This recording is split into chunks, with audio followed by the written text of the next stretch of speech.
It all starts with a young boy meeting his classmate's mother for the very first time. Just one look, and something stirs inside him. It's not the usual teenage curiosity. It's deeper, something harder to explain. There's an aura around her, a charm, a quiet elegance that pulls him in. Before he realizes it, his mind keeps drifting back to her, night after night. Late at night, when the world is silent, his thoughts wander further. He finds himself drawn toward her presence, sneaking tiny glances when no one's watching. It feels like a magnetic pull he can't resist, both exciting and frightening at the same time. Sometimes, when she's not around, his curiosity takes over. He dares to step into her space, touching small things as if trying to feel closer. But one day, fate almost exposes him. Just as he's lost in this secret world, she returns home earlier than expected. His heart pounds, every second stretching into eternity as he hides quietly, hoping not to be seen. Luckily, she doesn't notice. But even in that close call, the very thought of her makes his pulse race faster. And here's where the story takes a surprising turn. Instead of keeping these feelings to himself, he writes them down. His thoughts, his imagination, every unspoken detail, poured into his essays. When his teacher reads them, he's shocked at first. How could a 16-year-old write something so intense, so layered? Concern flashes across his mind. But then, unexpectedly, curiosity takes over.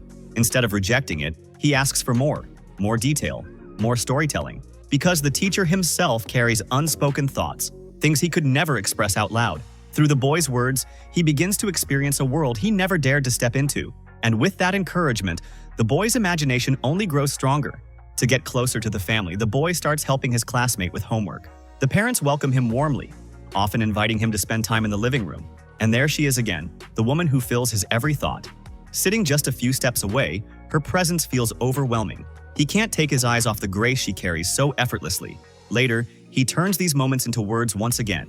Every glance, every fleeting thought, written like pages of a secret diary. His teacher, reading these lines, doesn't just correct them.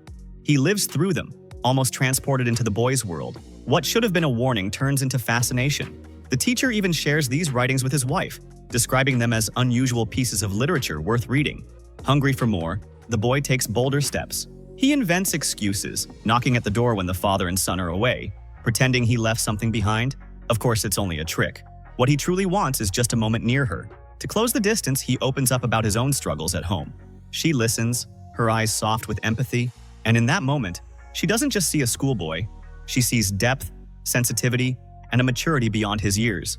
Their conversations stretch from books to art, from the universe to the heart, and slowly, the line between innocence and something more begins to blur. That very evening, she even invites him to stay for dinner. Later, as the house falls into silence, his daring nature resurfaces. Through the narrow crack of a doorway, he quietly observes her, every moment carving itself deeper into his memory. Once again, he turns it into words, writing it all down for his teacher. The teacher, unable to resist, devours these essays like a secret treasure. He doesn't just read them.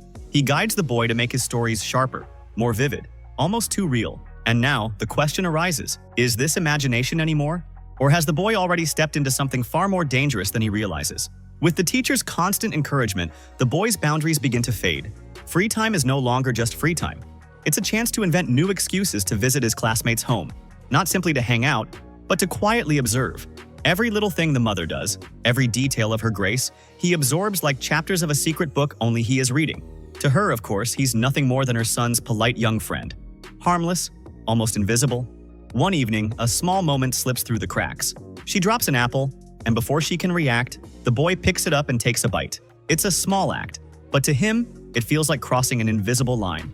Later, while the father isn't looking, he dares to slip a folded note into her hand. She frowns, confused. By morning, curiosity wins, and she asks him what it means. It isn't just a note, it's a poem, written in veiled language, filled with layers only she might understand. To the world, it looks like ordinary homework, but to her, its hidden meaning is undeniable. And this clever disguise? It wasn't his idea. It was the teacher's. In his mind, he hears the teacher guiding him, line by line. Against all odds, the poem touches her. She sees depth where she should see innocence. She sees maturity where there should only be youth. For a fleeting moment, their eyes lock, and silence fills the space between them. Silence charged with meaning. And then, they cross a boundary that can never be undone.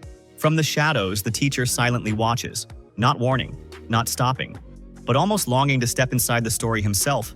But there's one more pair of eyes. From behind a door frame, The classmate, her own son, witnesses everything. The very next day, consequences crash down. The boy, shamed and broken, realizes he can never return. In desperation, he seeks her out one last time, begging her to leave it all behind, to escape with him somewhere far away. But her answer cuts deep. She never loved him. What she admired was his mind, his unusual imagination, nothing more. With quiet kindness, she urges him to live well, to search for real happiness elsewhere. For the first time, the boy sees the truth. It was never love, only his obsession, fueled by his teacher's constant push. Anger brews inside him. If not for the teacher, perhaps none of this would have gone so far. Determined, he goes to the teacher's home. There, he finds the teacher's wife waiting at the door, and to his surprise, she already knows. She's read his writings again and again, shared by her husband. That secret thrill of being observed. She wants to feel it herself. She lets him in, curious and eager. But what she doesn't realize is that the boy is just as much an observer as she is. Every glance, every moment, he records in words sharp enough to wound. When the teacher returns, he finds a new essay on his desk, a vivid, merciless account of what happened in his absence. The very story he once encouraged has now turned against him. The next day, the boy returns one final time. The teacher is waiting outside. The boy sits down beside him, confessing his lessons, that watching from the shadows brings no peace, only emptiness.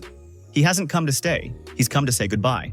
Too much time in this hidden world has left him hollow, and now he must leave and start again elsewhere. And so, the film closes on a haunting image. The boy and the teacher sitting in silence at a small park. One last time, they give in to temptation, peering into lives that aren't theirs. And just like that, the story fades into darkness. If you enjoyed this recap, don't forget to hit like, drop your thoughts in the comments, and subscribe for more gripping stories like this.